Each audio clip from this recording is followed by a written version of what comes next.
ఒక్క చిన్న మిస్టేక్ వల్ల ఇక్కడ ఎంత ప్రమాదం జరిగిందో చూడండి. రైడ్ చేసేటప్పుడు జాగ్రత్తగా చేయండి ప్లీజ్. అండ్ గ్యాంగ్ రైడ్ చేసేటప్పుడు ఒక పద్ధతిని పాటించండి. ఇష్టం వచ్చినట్టు రైడ్ చేయకండి.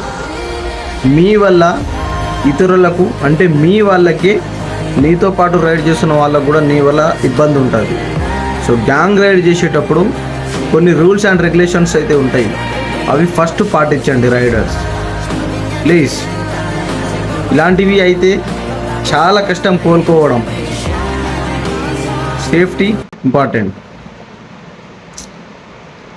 జస్ట్ స్మాల్ మిస్టేక్ వల్ల ఇంతగానం అయిపోయింది. కొన్ని లక్షల బైకు, ఒకరి జీవితం నాశనం అయిపోయింది.